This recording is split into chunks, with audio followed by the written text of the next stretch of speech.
All right, I'm going to show you how to use Microsoft Lync today. It's an instant messaging program that's already installed on all of your school district computers. You can also install it on your cell phone, your iPad, any of your other devices just by going to the App Store or going to Microsoft's website. So you're going to log in. It's down here. If you can't find it, you can simply search for it on your computer by typing in Lync, L-Y-N-C, and it will pop up. So a couple things you need to notice. Here is your profile picture. This is tied to your Office 365 profile picture. You have your name, obviously this is your status as far as your availability. You can say if you're busy, do not disturb.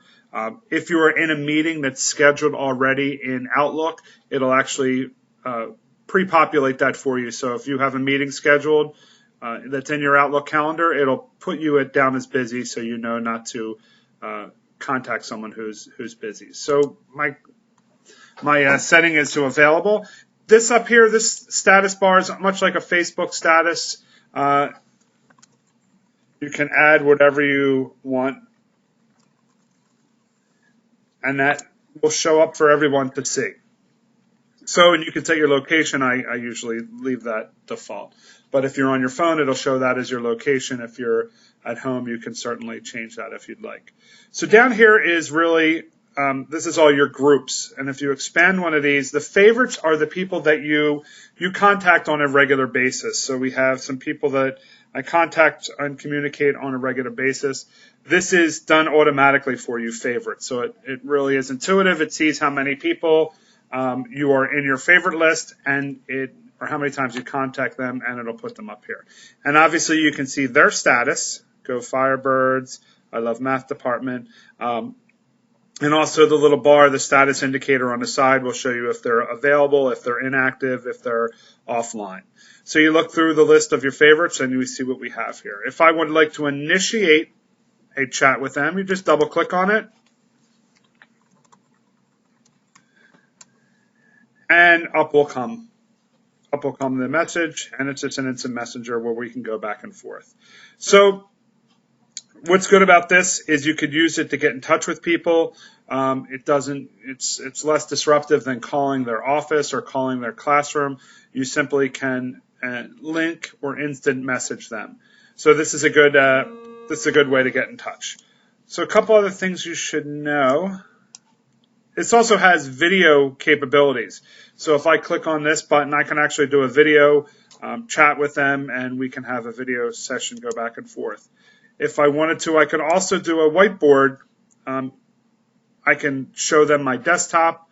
I can do a little poll, broadcast a PowerPoint, or even if I wanted to show Mr. Glenn an interactive whiteboard, you click on that, and it'll actually start up a whiteboard session that I will be able to draw and actually go over here. And if I wanted to show Mr. Glenn a little squiggly line and anything else I wanted to do, you could do over here. So just like you would have a regular whiteboard.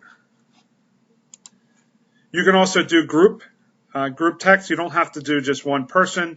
You can do 3, 4, 5. You could do the whole school if you wanted to do. There you go. Mr. Glenn just popped up, and he is there.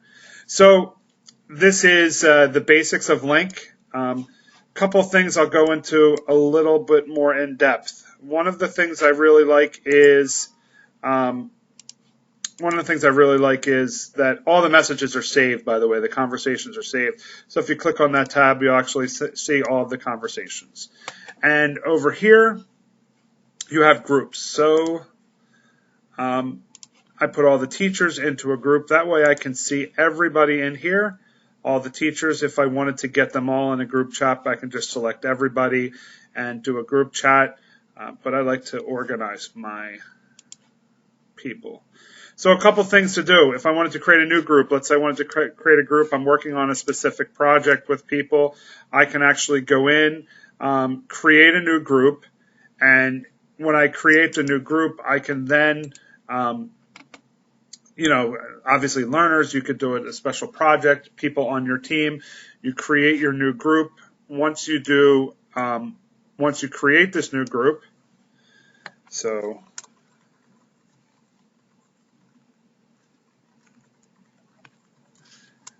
you then need to add members to that group. So how do you do that? So let's see. I want to make a social studies group. I'm going to take Ms. Rubino. She is one of them. You right-click, and you can add it to Social Studies Department. So then I'm going to find Mr. Logue. Right-click, add to Social Studies Department. Also have Ms. Houghton. Right-click, add to Social Studies Department. And you now have the members of the Social Studies Department.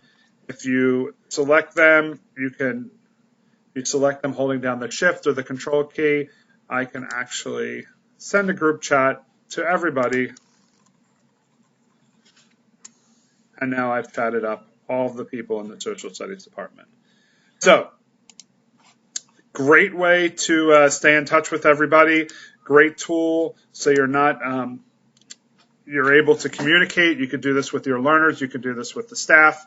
It's the best way in the world to get in touch with, obviously, the IT department, myself, Mr. Glenn. We are on Lync constantly, and this is a great way to get in touch.